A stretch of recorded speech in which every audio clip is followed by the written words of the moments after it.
بسم اللہ الرحمن الرحیم اللہم صلی علی سیدنا مولانا محمد بارک وسلم صلاۃ و سلاما علیک یا رسول اللہ صلی اللہ تعالی علیہ وآلہ وسلم۔ وَإِذْ قَالَ مُوسَىٰ لِقَوْمِهِ إِنَّ اللَّهَ يَأْمُرُكُمْ، اور جب موسیٰ نے اپنی قوم سے فرمایا خدا تمہیں حکم دیتا ہے ان تذبحوا بقرۃ، کہ ایک گائے ذبح کرو۔ قالوا اتتخذنا ہزوا، بولے کہ آپ ہمیں مسخرہ بناتے ہیں۔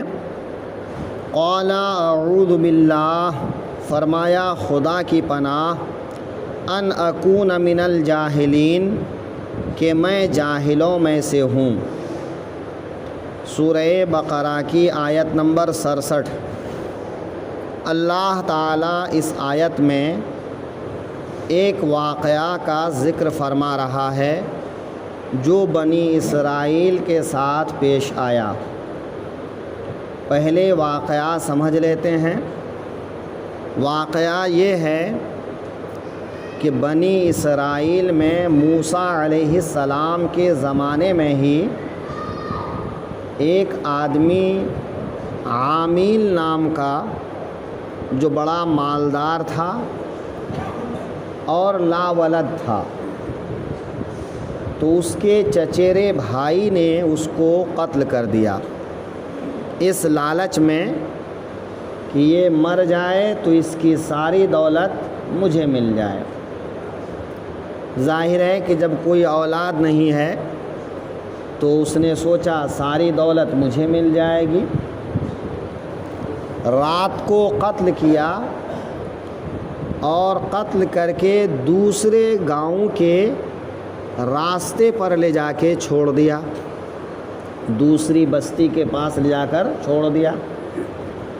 اور صبح حضرت موسیٰ علیہ السلام کے پاس پہنچ گیا کہ میرے چچا زاد بھائی کو اس بستی والے نے قتل کیا ہے، لہٰذا ان کے قتل کا خوں بہا دیا جائے۔ خوں بہا یعنی مقتول کے خون کا بدلہ۔ مقتول کے خون کا بدلہ کیا ہے؟ تو ہماری شریعت میں اگر قاتل معلوم ہو اور مقتول کے وارث مقتول کا بدلہ چاہیں، قصاص چاہیں، اور قاتل کا جرم ثابت ہو جائے اور اسلامی عدالت موجود ہو، مسلمان بادشاہ موجود ہو، تو ایسی صورت میں قاتل سے قصاص لیا جائے گا، یعنی اس کی بھی گردن اڑا دی جائے گی۔ دوسری صورت یہ ہے کہ اگر قاتل مقتول کے وارثوں کو منا لے کہ خون بہا لے کر اسے چھوڑ دے، تو قاضی خون بہا لے کر قصاص کے بدلے میں اس کو چھوڑ سکتا ہے۔ خون بہا کیا ہے؟ اسلام میں ایک آدمی کا خون بہا 100 اونٹ، کہ 100 اونٹ یا اس کی قیمت ایک آدمی کے خون بہا کے طور پر دیا جائے۔ کبھی اگر ایسا ہو کہ مقتول کسی بستی کے سامنے پایا گیا اور قاتل کا پتہ نہ ہو، تو اس بستی والے سے قسامہ کے لیے کہا جائے گا۔ قسامہ کہتے ہیں کہ بستی والے 50 لوگوں کو اپنا نمائندہ بنائے اور وہ 50 لوگ قسم کھائیں کہ اس بستی کا کوئی آدمی اس کا قاتل نہیں ہے۔ تو اگر 50 آدمی قسم کھا لیں تو ان کے اوپر سے قتل کا الزام ہٹ جائے گا۔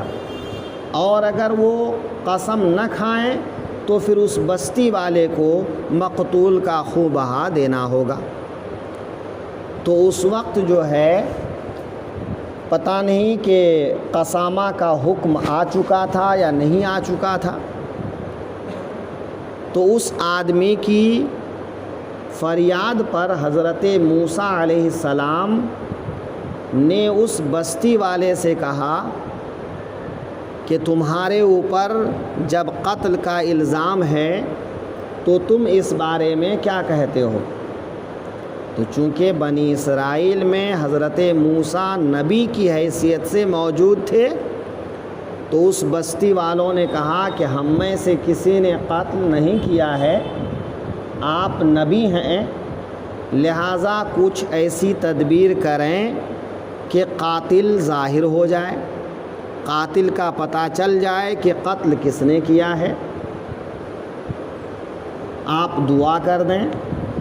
تو حضرت موسیٰ علیہ السلام نے رب کی بارگاہ میں دعا کی، تو رب تعالیٰ نے وحی بھیجا کہ اس بستی والے سے یا جس نے قتل کیا تھا اس کے خاندان والوں سے کہا جائے کہ ایک گائے ذبح کرے، چونکہ جس نے دعویٰ کیا تھا کہ میرے بھائی کو لوگوں نے قتل کیا ہے تو اس پر لازم تھا کہ اس الزام کو ثابت کرے، یا وہ بستی والے چونکہ ان پر الزام لگا تھا تو وہ اپنا الزام دفع کرے۔ تو ان تذبحوا بقرہ یا تو بستی والوں سے کہا گیا، یا پھر جس نے قتل کے خون بہا کا مطالبہ کیا تھا اس سے اور اس خاندان والوں سے کہا گیا۔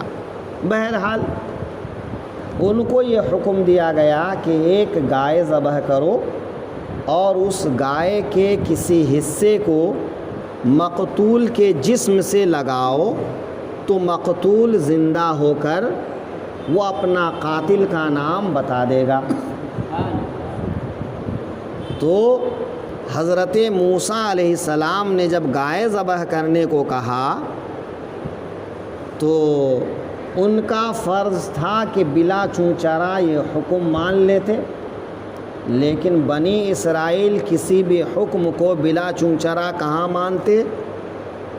انہوں نے کہا کہ کیا آپ ہم سے ٹھٹھا کر رہے ہیں، مذاق کر رہے ہیں، ہمارا مذاق بنا رہے ہیں کہ آپ کہتے ہیں کہ ہم گائے ذبح کریں؟ قالوا اتتخذنا ہزوا، وہ لوگ بولے کیا آپ ہمارا مسخرہ کر رہے ہیں، مذاق بنا رہے ہیں؟ تو حضرت موسیٰ علیہ السلام نے فرمایا کہ شریعت کی بات کرنے، دین کے احکام بتانے میں جو مذاق کرے وہ جاہل ہوتا ہے، اور میں ایک نبی ہوں، میں تمہارے ساتھ ٹھٹھا نہیں کرتا، ہے نا، کہ اس کو یوں بھی کہہ دیتے کہ میں تم سے مذاق نہیں کر رہا ہوں، ٹھٹھا نہیں کر رہا ہوں، لیکن کیا کہا؟ قال اعوذ باللہ، حضرت موسیٰ نے کہا میں اللہ کی پناہ مانگتا ہوں ان اکون من الجاہلین، کہ میں جاہلوں میں سے ہو جاؤں۔ یعنی ایسے موقع پر کسی کا مذاق اڑانا، ٹھٹھا کرنا یہ جاہلوں کا کام ہے، انبیاء کا کام نہیں ہے، لہٰذا میں تم سے ٹھٹھا نہیں کر رہا ہوں، مذاق نہیں کر رہا ہوں، بلکہ اللہ کا حکم سنا رہا ہوں کہ اللہ کا حکم یہ ہے کہ تم گائے ذبح کرو اور اس گائے کے کسی حصے کو مقتول کو لگاؤ، تو مقتول زندہ ہو کر اپنے قاتل کا نام بتا دے گا۔ لیکن انہوں نے اعتراض پر اعتراض کرنا شروع کر دیا، حالانکہ اگر وہ کسی قسم کی گائے بھی ذبح کر دیتے تو کافی ہو جاتا، لیکن انہوں نے سوالات کی بوچھار کر دی، اور جیسے جیسے سوالات کرتے گئے ویسے ویسی شرط بڑھتی چلی گئی، کہ اب گائے کیسی ہونی چاہیے. آگے بیان آ رہا ہے کہ وہ گائے کیسی ہو، اس کا رنگ کیسا ہو، اس کی عمر کیسی ہو، اس سے محنت لی گئی ہو کہ نہیں لی گئی ہو، وغیرہ وغیرہ. تو اس طرح سے بہت سے سوالات کیے. تو ہر سوال کے جواب میں ان کے اوپر اور مشقت بڑھتی چلی گئی کہ اب اس خاص قسم کی گائے کو ان کو ڈھونڈنا پڑا. تو اسی کو اللہ تعالیٰ اس آیت میں بیان فرما رہا ہے کہ جب حضرت موسیٰ نے ان سے کہا کہ تم گائے ذبح کرو، تو اللہ کا حکم بلا چونچرا ماننے کے بجائے حضرت موسیٰ سے ہی کہنے لگے کہ آپ ہمارا ٹھٹھا کر رہے ہیں. تو حضرت موسیٰ نے اپنی برات ظاہر کر دی کہ میں نبی ہوں اور شان نبوت یہ نہیں کہ تمہارے ساتھ ٹھٹھا کیا جائے. آگے اس گائے کے اوصاف بیان کیے جائیں گے. پہلے اس گائے کے بارے میں سن لیجئے کہ وہ گائے کیسی تھی. کہ ایک آدمی نیک آدمی تھا، اس نے ایک بچھیا پالا ہوا تھا، لیکن اس کو لگا کہ اب اس کی موت قریب ہے اور اس کا بچہ ابھی چھوٹا تھا. تو وہ بچہ اس بچھیا کی دیکھ ریکھ نہیں کر سکتا تھا.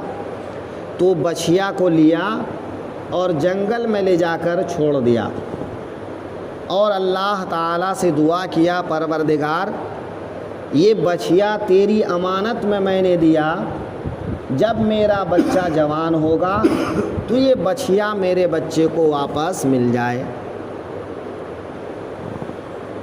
وہ تو مر گیا، بچہ جوان ہوا. بچہ بڑا فرما بردار تھا، ماں کی کوئی بات ٹالتا نہیں تھا. تو ایک دن ماں نے کہا جاؤ فلاں جنگل میں تمہارے باپ نے تمہارے لیے ایک بچھیا چھوڑا تھا، اس کی یہ صفت ہے، یہ علامت ہے، اس علامت سے اسے پہچان کر اسے پکڑ کر لے آؤ. وہ جوان گیا اور جب اس بچھیا کو پکارا تو بچھیا سامنے آئی، وہ پکڑ کے گھر لایا. ماں نے کہا لے جاؤ اسے بازار میں 3 دینار میں بیچ آؤ، لیکن سودا ہو جانے کے بعد مجھ سے ایک بار پھر پوچھ لینا. جوان بازار لے جانے لگا تو ایک آدمی خریدار بن کر آیا. کہا کتنی قیمت؟ جوان نے کہا 3 دینار. کہا 6 دینار دوں گا، لیکن اپنی ماں سے دوبارہ نہیں پوچھو گے. اس نے کہا نہیں، میں اپنی ماں کو پوچھے بنا، سودا کے بارے میں بتائے بنا گائے نہیں بیچوں گا. وہ گھر آیا، اپنی ماں سے یہ واقعہ بیان کیا. ماں نے کہا جاؤ آج 6 دینار میں بیچ دینا. پھر وہی خریدار سامنے آیا اور کہنے لگا 6 دینار نہیں تمہیں 12 دینار دیتا ہوں، لیکن اپنی ماں سے دوبارہ مت پوچھو. بچے نے کہا نہیں میں تو اپنی ماں سے پوچھوں گا. جوان پھر واپس گیا. ماں عقل مند تھی، وہ سمجھ گئی. کہا بیٹا وہ خریدار کوئی عام خریدار نہیں لگتا ہے، وہ کوئی خاص ضرور ہے. ہو سکتا ہے کہ وہ اللہ کا فرشتہ ہو جو خریدار بن کر تمہارے پاس آیا ہو اور وہ تم کو کچھ بتانا چاہتا ہو. تو آج جاؤ اور اسے کہنا کہ اگر تم اللہ کا فرشتہ ہو اور تم کچھ پیغام دینا چاہتے ہو تو مجھے واضح طور پر بتاؤ کہ میں اس بچھیا کو بیچوں یا نہیں بیچوں، اور اگر بیچوں تو اس کی قیمت کیا رکھوں. تو اس خریدار نے اس دن کہا کہ میں اللہ کا فرشتہ ہوں، تم کو یہ بتانے آیا ہوں کہ اس بچھیا کو ابھی مت بیچو. ان قریب بنی اسرائیل کو ایک ایسی بچھیا کی ضرورت پڑے گی اور یہ بچھیا یہی بچھیا ہوگی اور اس سے ایک معجزہ ظاہر ہوگا. لہٰذا اس بچھیا کو اپنے پاس رکھے رہو، جب بنی اسرائیل تمہارے پاس خریدار بن کر آئیں تو کہنا کہ اس کی جھول یعنی کھال کو سونے سے بھر دو، یہ اس کی قیمت ہے۔ جوان لوٹ کر اپنی ماں کے پاس گیا اور سارا قصہ بیان کر دیا، اور پھر بنی اسرائیل نے بار بار سوال کیا، قیدیں بڑھتی چلی گئیں، نتیجتاً ان کو ایک خاص قسم کی گائے خریدنے پر مجبور ہونا پڑا۔ پھر سب نے چندہ کیا اور اس گائے کو اس جوان اور اس کی ماں کی بتائی ہوئی قیمت پر خریدنا پڑا اور ذبح کرنا پڑا۔ تو اس طرح سے اس جوان جو اپنی ماں کا فرما بردار تھا اس کی بھلا ہو گئی، اور اس کی فرما برداری بھی ظاہر ہو گئی۔ بنی اسرائیل کو ہر بات میں اعتراض کر کے حضرت موسیٰ علیہ السلام کو پریشان کرنے کی جو عادت تھی، اس عادت کی وجہ سے وہ مشقت میں مبتلا ہوئے، اور اس طرح سے اس مقتول کو زندہ کر کے قاتل کا نام بتا کر کے پھر قاتل سے قصاص لے کر کے اس پورے واقعے کو بیان کیا گیا ہے، جو آگے چند آیتوں میں یہ پورا واقعہ تفصیل کے ساتھ بیان ہوگا۔ تو اللہ تعالیٰ نے بنی اسرائیل کو یہ واقعہ یاد دلایا کہ یاد کرو کہ جب تم نے حیلہ بہانہ کیا تو تمہارے لیے قید بڑھتی گئی، تم مشقت میں مبتلا ہوتے گئے، لہٰذا یہ میرے آخری پیغمبر میرے حبیب تمہارے پاس آئے ہیں، تمہیں دین بتا رہے ہیں، تو ان کا دین قبول کر لو، حیلہ بہانہ نہ کرو۔ اگر حیلہ بہانہ کرو گے تو مشقتیں تمہاری ہی بڑھیں گی۔ اور وہی ہوا کہ ایک زمانہ ایسا آیا کہ ان کو مدینے سے نکالا گیا۔ تو بہرحال کہیں بھی وہ پناہ نہیں پا سکتے، جو انبیاء کرام کے حکم پر عمل نہ کریں، ان کے ساتھ حیلہ بہانہ کریں، وہ خود اپنے آپ مصیبت مول لیتا ہے۔ اور اس میں مسلمانوں کے لیے بھی نصیحت ہے کہ اللہ کا پیغام جو قرآن میں ہے، رسول اللہ کے پیغام جو احادیث میں ہیں، اس کو بلا چونچرا مان لو، اس پر عمل کرو، اسی میں تمہارے لیے بھلائی ہے۔ ورنہ اگر ہیل حوال کرنے لگو گے تو یہاں بھی پریشان ہوگے اور آخرت کی پریشانی الگ ہوگی۔